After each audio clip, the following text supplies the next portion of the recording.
Oh, brilliant. Hey, welcome to Class Act Media. I'm Jack, and this is going to be a tough video. Not because I don't have a lot to say about the 13th Doctor's era, I definitely do, but this is one of the most widely discussed eras in Doctor Who's history, both for good and for bad. And I'm not sure how much I can actually add to the conversation that hasn't been said already. But I'll do my best. Just take every statement I say and add a little asterisk, fill in. This has probably already been said before. Now, there's something about Jodie Whittaker's Doctor that sets her apart from all other Doctors. Perhaps you've noticed it already. And that's that her pants don't go down all the way over her ankles. Okay, listen, I think this era has brought out some of the nastiest people I've ever experienced in the Doctor Who fanbase, and I mean that both in terms of people who loved it and people who hated it. So, I'm just gonna start by laying all my cards on the table. I do not like the 13th Doctor era. I think it's some of the worst television I've ever seen in my life. And I watched Rel. I struggle to think of a single thing I like about it. However, the cast is not the problem. I firmly believe that there has never been a bad actor cast as the Doctor, and Jodie Whittaker is no exception. Granted, I haven't seen her in a lot of things, but the things I have seen her in, she's very good.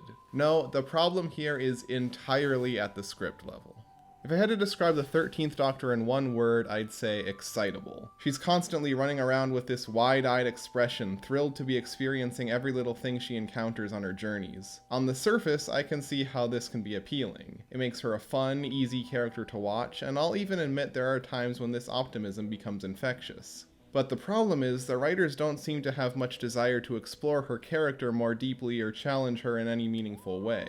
In fact, they seem terrified of giving her any flaws at all, lest we accidentally view her as a three-dimensional character. They pay lip service to the idea of 13 having flaws, but they never impact the plot in any meaningful way. She has trouble finding the right words to say, except when she doesn't. She struggles with being too nice, except when she doesn't. She gets self-conscious when she's in awkward social situations, except when she doesn't. These are all faults previous Doctors never had, so leaning into them and actually using them to explore what makes 13 different could have been interesting, but they just didn't do that. In almost every instance, the Doctor is portrayed as the pinnacle of morality, the most perfect person in the room, and the light that all other characters should strive to be. If you don't agree with her, you're wrong. It's as simple as that. This insistence by the show that everyone has to love 13 ironically makes her more unlikable, as stories constantly cower away from challenging her perfection. This isn't helped by the fact that 13 feels anchored to her companions in a way no other Doctor ever has. Now, that's not to say we haven't gotten stories about the Doctor and his codependence on his companions. I mean, 10 and Rose, 11 and Amy, 12 and Clara, hell, that's basically the overarching theme of Doctor Who post-2005. But again, that's not a conflict that this era of the show is interested in examining at all. In fact, I don't think the writers are even aware that they're doing it. The companions merely exist to smile and agree with the Doctor every step of the way. Even in the first episode, when they've only just met this woman and have very little reason to trust her, they just blindly say, yep, she probably knows what she's doing, and blindly follow her every whim. On the rare occasion they do disagree with the Doctor and disobey her orders, it's just so they can be proven wrong and say, sorry, Doc, we shouldn't have questioned you, my bad. And these morals are often incredibly butchered as well. Like, for example, there's the episode The Ghost Monument. During a scene when they're being attacked by robot snipers, her companion Ryan grabs a gun and decides to go out shooting them. The Doctor forbids him from doing this, flatly stating that she never uses guns. She never gives a reason why she doesn't use guns, though, and Ryan goes out and shoots the robots anyway. But the robots just stand back up, the Doctor says, now do you see why I don't use guns? And Ryan apologizes. What lesson was Ryan supposed to learn here? Don't use guns because they might not be effective enough at killing your enemies? These are not characters, and they're barely even plot devices. They're ornaments to hang on the Doctor to further emphasize how amazing she is. It's possible this might not quite be so bad if the companions had any defining characteristics of their own. The fam, as I refuse to call them, composed of Ryan, Graham, and Yaz, are some of the most bland characters I have ever encountered. These actors are trying to do something with the material they're given, but that material is nothing. Now, to be fair, these characters do have backstories and backgrounds. Graham was married to Ryan's grandmother Grace, who died in the first episode. On top of that, Ryan has a very bad relationship with his father, so Grace was the only parental figure he had in his life. So a lot of the conflict between these two is them grieving the loss of Grace, and Graham desperately trying to become a new father figure for Ryan. Add the fact that Graham is a cancer survivor and lives in constant fear of his disease coming back, and you've got a great basis for character building. There's a lot of potential to work with here, but it ends up falling flat for a couple of reasons. One, the show just doesn't know how to incorporate these things into the plot in a natural way. Several episodes feature scenes of the characters just stopping in the middle of the story in order to exposit their feelings, and then continuing on as if nothing had happened. And two, all the backstory in the world is not a substitute for a personality. You can tell me why I'm supposed to care about these people, but if you don't give me something to latch onto, it's not gonna work. Graham is the only one who has something resembling defining character traits. He's sarcastic. That's about it. I appreciate the fact that they made Ryan sillier in his second season, but it's too little too late and doesn't change the fact that he still mainly exists to be a part of the Doctor's cheerleader squad. Graham has the benefit of at least sometimes not wanting to blindly follow the Doctor into danger, but this is usually just played for laughs. You'll notice that in my long discussion of this era's companions so far, I haven't mentioned Yaz a single time. Yaz is a cop. That's all we get for her characterization for basically 2 seasons. And I don't mean being a cop defines who she is, in fact it rarely ever comes up. It's just that any time Chibnall decides he needs to develop Yaz somehow, he just reminds us that she's a cop and calls it a day. I've seen people say that the reason the companions of this era are so poorly defined is that there are too many of them, and the show simply didn't have time to juggle them all. This is just wrong. Doctor Who has had big casts of companions before. Hell, the very first TARDIS team in the entire show was made up of 3 people. And I can tell you what Ian, Barbara, and Susan's individual personalities are. I can tell you what their unique relationships are with the Doctor and with each other. I can tell you how they would react in any given situation and how it differs from how any other character would react. I can't say the same of the fam. I hate that I'm calling them that. It's just easier than saying Ryan, Graham, and Yaz over and over again. I do think the writers were aware of this problem, since in the last season they got rid of Ryan and Graham in order to flesh out Yaz further as the main companion. But, they still have no idea what to do with her. They basically just throw character arcs from past companions at her haphazardly. Clara wanted to become the Doctor? Sure, Yaz can do that. Rose had a romantic thing with the Doctor? Why not? 13-year-old girls on Twitter are shipping them. Let's sort of make it canon despite the fact that they have no chemistry and this has never been hinted at before now. I guess at the very least, even though Yaz was a nothing character, she wasn't as nothing as the other companion they added in this last season, Dan. Dan is, bar none, one of the most absurd companions that the Doctor has ever had. In his first scene, we find him pretending to be a tour guide at the Liverpool Museum, despite the fact that he doesn't actually work there. He just loves Liverpool that much. And that's about it in terms of characterization. He's just a bloke who loves Liverpool. I kind of love Dan just because of how stupid of a character he is, but he really is nothing. Another problem I have with the companions of this era is how they kind of get devalued from how many other people get to go inside the TARDIS. As the seasons progress, more and more people are brought in, to the point where it practically happens every episode. One of the staples of Doctor Who is the scene where a companion steps into the TARDIS for the first time and takes it all in. But that moment really starts to get devalued when the Doctor is just grabbing random people off the street who only show up for 1 episode and are then never spoken about again. Speaking of long-standing Doctor Who elements getting devalued, can we talk about the sonic screwdriver? I've been dying to talk about the sonic screwdriver all day. Now, in fairness, the sonic's overuse had been a problem since long before Chibnall took over. For a little history, In its first appearance, the sonic screwdriver was just that, a device that used sound waves to drive screws.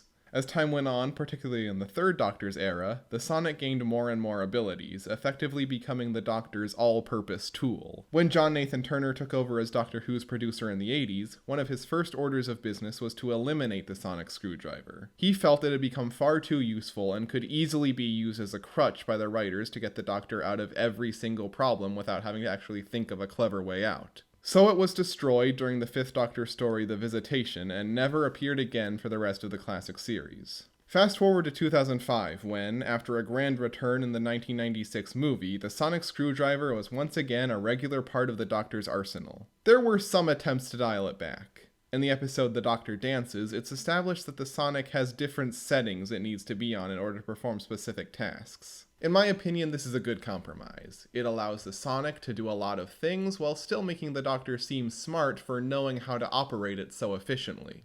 But then in the 11th Doctor era, it gets retconned so the sonic screwdriver now works on a principle of point and think. So now not only can anyone with the ability to think use the sonic screwdriver without any problems, but it now virtually has limitless capabilities. Which brings us to the 13th Doctor. 13's Sonic was practically an extension of her own arm, with barely a scene going by where she wasn't buzzing it all over the room, or at the very least holding it in her hand. She used it for every task, even ones she could easily do by hand, like untying a rope.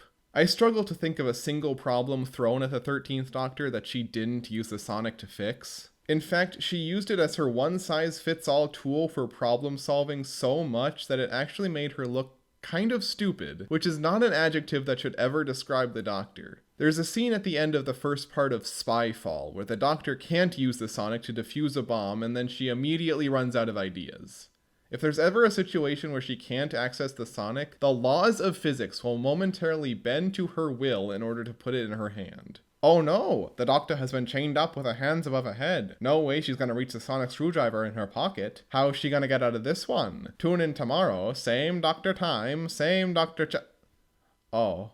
And look, with Jodie being the first female Doctor, people were gonna make jokes about the sonic screwdriver being a vibrator no matter what design they chose. But I mean, did you have to make it look that much like a vibrator? This is probably as good a time as any to talk about the stories of the 13th Doctor era. If you ask a casual viewer who stopped watching Doctor Who before the Peter Capaldi era even started, they might tell you that the problem with Jodie's time on the show was that the stories were too political. To that I say, I think the only 13th Doctor episode you watched was the teaser revealing Jodie's casting. Yes, there are technically political themes in this era, mainly just in the first season, but rarely does it feel like the show has much of anything to say about these themes. Sure, there are a few episodes that have a message that you can tell the writer had a genuine passion for, but more often than not it just feels like they slap a ham-fisted social message on top of a bland script in order to make it seem more important. Is it time to talk about Kerblam now? I've also been dying to talk about Kerblam all day. There's a lot of things I've been dying to talk about. Kerblam sits among the worst episodes Doctor Who has ever slopped out. It's also by far the 13th Doctor episode I have watched the most. Partly because I'm a masochist who enjoys watching objective shit, but mostly because I'm so fascinated by how much it fails both as a political allegory and as an episode of Doctor Who in general. The story follows the Doctor and her companions traveling to the headquarters of Kerblam, basically Space Amazon, after they receive a message of distress from a package the Doctor ordered from them. Now, it's important to mention here that every time the Doctor has encountered a giant megacorporation, there has always been something sinister going on, and it is usually at the head of the company. Every single time. So obviously the Doctor completely fangirls out over Kerblam and treats this giant corporation that pays its employees so little that they need to work for months on end in order to even afford to see their families as though it's the coolest thing to ever exist. And in the end, it turns out the message of distress actually came from Kerblam's automated system when it found out that the janitor, Charlie, was planning on killing thousands of innocent people in order to protest the fact that Kerblam uses automation more than human workers. Is that what this was about? Is that what this was about? What is Was this episode trying to say that automation is bad and human workers are good? Then why does the Doctor side with the automated system in the end, even though we saw it kill Charlie's love interest despite her doing nothing wrong? An act, by the way, which the Doctor knows fully well about and actually endorses in the end. It's clear that the writer of Kerblam had nothing of importance to say about Amazon or workplace automation. He just realized he had a bland script and decided to spice it up with some hot-button political messaging to make it seem more important. But because he had no idea what he actually wanted to say about it, it results in the story tying itself in knots to actually try to string together some sort of thesis, and in the end fails miserably. Like I said earlier, this is a standout in terms of bad episodes. Like, even by the low standards of this era, this is still a low point. But it's indicative of a larger problem with the Chibnall era, and that's that he had no idea what he wanted to do with the show. Love them or hate them, the previous showrunners came out of the gate with a clear idea of what they wanted to do with Doctor Who. Chibnall never had that, and that's abundantly clear with the wildly different directions each of his seasons as showrunner took. In season 11, Chibnall seemed to have a strong desire to put his own stamp on the show, utilizing 0 returning characters or monsters, aside from one episode with a Dalek. When he realized that wasn't working though, he took a sharp U-turn in season 12. Suddenly the Master is back, the Jadoon are back, the Cybermen are back, Jack Harkness is back, and Gallifrey has once again been destroyed off-screen. Yeah, remember in the Capaldi era where there was a big story arc about the Doctor finally finding Gallifrey again after it had been lost for 10 actual real-world years at that point? And remember how the Capaldi era also had a story arc about the Master learning to give up her evil ways and ultimately dying by her own hand as a result of that change? No? Well, that's okay, neither does Chibnall. In fact, I personally subscribe to the theory that he never even watched the Capaldi era at all. The Master is just back now, and he's just evil again. No explanation. Gallifrey has been destroyed, and the Time Lords have gone extinct again, and the Doctor barely cares. What's wrong, Trey? Why are you sitting in your sadness spotlight? Which brings us to the single most controversial story choice of the entire Chibnall run, the Timeless Child. If you haven't seen this era of the show, I'll try to explain it as simply as possible. Essentially, throughout season 12, the show drops hints of a massive secret that will change everything once it's revealed. This only gets stronger when we meet a new version of the Doctor who we have never seen before, and it's firmly established that she is not a future incarnation. At the end of the season, it's revealed that the Doctor is not actually a Time Lord. This entire time, she has been an extra-dimensional, godlike being called the Timeless Child, whom the Time Lords stole the ability of regeneration from before wiping her memory of her entire past. I know this seems like some huge, earth-shattering revelation that I should go on some angry rant about, but like I mentioned at the start of this video, there's really nothing I can say about the Timeless Child twist that hasn't been said by a million other people already. Yes, in order to make it work, you have to ignore decades of lore that the show directly contradicts within the episode. Yes, it is really boring for the Doctor to actually be the Time Lord God instead of just some renegade Time Lord who didn't fit in with her society. And yes, as bad as this twist was, it still wouldn't be as bad if it wasn't attached to such a mind-numbingly boring episode. I really don't have any new opinions about the Timeless Child, so I'll just leave it at that. For his final season as showrunner, Chibnall decided to try something new with a bombastic 6-part event titled Flux. To summarize it as simply as possible, it's about a massive anomaly called the Flux tearing through the universe and altering space-time in bizarre ways wherever it goes. This is quite possibly the Chibnalliest thing he ever wrote for Doctor Who. New mystery boxes are constantly thrown at the viewer. Characters pop up left and right. The focus shifts constantly, and it's clear that he set up all these plot threads with no idea how they would all tie together in the end. And I'd be lying if I said I didn't kind of enjoy it. At the time Flux was airing, we already knew Chibnall was on his way out, so if you just accept what you're watching is essentially just noise and will not result in anything even resembling a satisfying conclusion, it's actually kind of a fun time. It's complete nonsense, but it's a fun time. And I think that's the best that can be hoped for from the worst Doctor Who we have ever experienced. And that brings us to the top 5 13th Doctor episodes. As you can probably imagine, this was a difficult list to make. I don't think there are even 5 episodes in the 13th Doctor era that I would call good. Even the ones I like have a ton of problems and would just be seen as mediocre if placed in other seasons. But I did manage to scrape together 5 episodes that I thought were worthy of discussion, and honestly, I think I might have some controversial opinions. I'll tell you right now, the one you think is going to be number 1 didn't even make the list. But, okay, I'll talk about it right now as an honorable mention since I know people are going to mention it in the comments.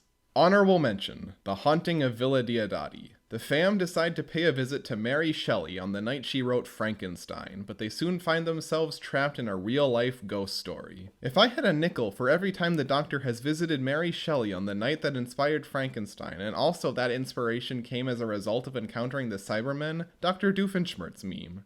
Look, I can see why a lot of people call this the best 13th Doctor episode, and truth be told, I really enjoy it as well. It's effectively creepy and atmospheric, the supporting cast are all enjoyable, the companions get some of their best material to work with, and this is quite possibly the most compellingly written the Doctor is for this era. The only problem is, it doesn't really feel like I'm watching the 13th Doctor. Rather than actually trying to pinpoint all the problems with this incarnation and improve them, it feels like Maxine Alderton, the writer of this episode, threw up her hands and decided to proceed as if she was just writing the 10th Doctor. A lot of people accuse Jodie's Doctor of just being a bargain bin version of David Tennant, and honestly, I never really saw that anywhere except here. And by writing her so similar to him, all I could think about was how flawed the concept of the 13th Doctor's personality is from a fundamental level if the only way you can think to fix her is to just change every aspect of her. So yeah, very good episode, but I don't think it properly demonstrates the strengths,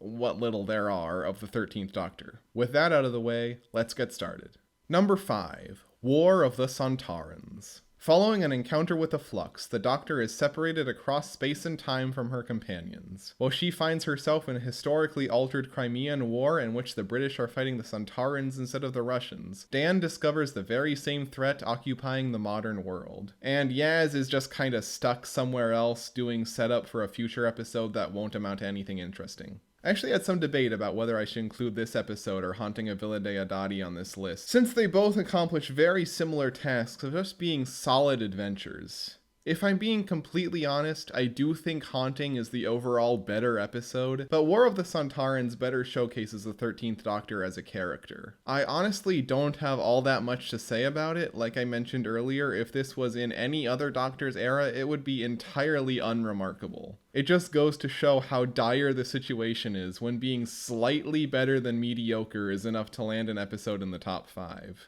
I liked that it taught me about a historical figure I'd never heard of before. That was neat. Number 4. Eve of the Daleks. The Doctor, Yaz, and Dan find themselves in a self-storage building on New Year's Eve. Okay, that doesn't sound like the most exciting setting for a story, but they soon find themselves being hunted by Daleks in an ever-shrinking time loop from which they have to escape before the clock strikes midnight. It's crazy that it's taking Doctor Who this long to do a Groundhog's Day story. Alright, I'm gonna start off with a criticism of the Chibnall era as a whole that I haven't mentioned yet, but these seasons lean heavily on the trope of the villain keeps missing shots that they absolutely should not be missing, and this episode has one of the worst examples of that. Seriously, they're a group of 5 people stuck in a very small hallway, being shot at by a Dalek with a fucking Gatling gun, and they can't hit a single one of them. But that aside, I had a lot of fun with this episode. I liked that it leaned more into comedy, and surprisingly, Chibnall managed to write comedy that I actually thought was kinda funny. Although I do think a lot of it is being carried by the actors. This episode has a very small supporting cast, it's really just 2 characters, but both of them are a real joy to watch. In the later parts of the 13th Doctor era, I think the writers started to realize that if they couldn't write good scripts, they could at least lean into dumb fun, and Eve of the Daleks is the best example of that. Number 3. Once Upon Time. I don't even know how to summarize this one beyond, in the middle of Flux, weird shit starts happening. Basically, the Doctor, Yaz, Dan, and Vinder, oh yeah, I forgot, Vinder is a guy who joins them during Flux, but I wouldn't exactly call him a full-on companion, escape the season's villains by hiding out in their own pasts, with surreal and mind-bending results. This is the only part of Flux that I never really see people talking about when discussing the season as a whole, but I personally see it as its strongest offering. Sure, yes, the plot itself is complete gibberish, and if you view it as a tease for mysteries that you'll eventually receive answers for, you'll be sorely disappointed. But in spite of all of that, I actually really appreciate this episode for how experimental its style is. I wish we got more of this from Flux, or really from Doctor Who as a whole. I just really vibe with this sort of eerie, surrealist, otherworldly tone that actually does seem interested in diving into the psyche of these characters. If Chibnall wants to write plot nonsense, at least lean into it and make it part of the point of the episode that it's intentionally supposed to be confusing. I don't know, I'm most likely in the minority here since this episode is sort of designed to be off-putting, but Once Upon Time is personally everything I wanted Flux to be from its inception. Number 2, it takes you away. The Doctor and the fam meet a blind girl who has been trapped alone in her home for weeks by the sound of monsters outside following the disappearance of her father. It later turns out that her dad has actually been living in another dimension where dead loved ones come back to life, although all is not as it seems. Okay, let's start off with the bad stuff in this episode. First, the girl who plays Hannah the blind girl, bless her heart, is not a very good actor. Second, the dad's plan to keep his daughter in the house by creating fake monster noises to scare her is some of the most Scooby-Doo villain-ass bullshit I've ever heard. And third, there are these long sections that take place in this dimension that exists in between the real world and the dead loved one's world, which amount to absolutely nothing and feel like the most obvious filler imaginable. And yet, I found a lot to like about this episode, mainly in the character writing for the main cast. They actually managed to tie in the grief Graham and Ryan have for Grace into the story in a way that feels natural and heartfelt rather than just grinding the plot to a halt so they can turn to the camera and tell us exactly how they're feeling. And the Doctor feels more fleshed out here too. This one moment where she's pretending to draw a map on the wall but is actually writing a message to her companions does more to flesh out the 13th Doctor than basically anything else in this entire season. Again, it's not an all-time great or anything, but I appreciate it takes you away for what it is. Number 1, Rosa. The Doctor lands in 1950s Alabama during the height of the Civil Rights Movement where the gang meet Rosa Parks. Following the intervention of a time-traveling space white supremacist, don't worry, I'll get to him, the Doctor and co have to ensure that the famous bus boycott happens so history can remain on track. Okay, so I'm editing the video right now, and going through Rosa, and I can't believe I forgot in my whole rant about how the Doctor uses the sonic screwdriver too much. I can't believe I forgot this scene. Oh my god, actual Rosa Parks? Why did it even occur to her to use the sonic screwdriver just to scan Rosa Parks, I guess, just to make sure, yep, that's Rosa Parks, all right. Make sure everything's in order with Rosa Parks. Like, Chibnall, come on. Okay, I know for a fact this is going to be an unpopular pick for number 1. I know there are a lot of people who dislike this episode because of how it portrays the historical figures and setting, and I'm not here to argue with them. But what I like about Rosa is how I feel like it's the best example of what Chibnall was probably going for in his time as Doctor Who showrunner. Because it seems to me like he was trying to soften the show a lot and make it more appealing to younger viewers, and this episode really leans into it. It feels like an after-school special, like something I might have seen on PBS Kids back in the day, written by someone with a genuine passion for the subject matter. Yes, like I mentioned before, the time-traveling space white supremacist was unnecessary and definitely could have been cut out of the story entirely, but he doesn't detract too terribly much from the stuff I like. The ending especially proves how unimportant he was, as it forces the Doctor and the fam into a genuinely difficult and uncomfortable situation where they have to be the bad guys. I could have done without the Doctor's lecture at the end, that felt like it went a little overboard, but the rest of it does feel like it perfectly distilled the essence of everything I liked about the 13th Doctor's era, as little as that may be. Listen, I know I was very harsh on the Jodie Whittaker era, but making this video, I was surprised by how many little details I was able to appreciate, as minor as they may have been. I guess it's hard to really hate something that the BBC seems so intent on burying. I honestly just kind of feel sorry for it at this point. By the end of the 13th Doctor's era, Doctor Who was in a bad place. Ratings were lower than they had ever been, and there was no successor in place to follow up Chibnall as showrunner. Clearly, Doctor Who needed some new blood. Or old blood. But that's a story for another day. See you next time, guys, and... Right then, Dr. Whoever you're gonna be, tag, you're it.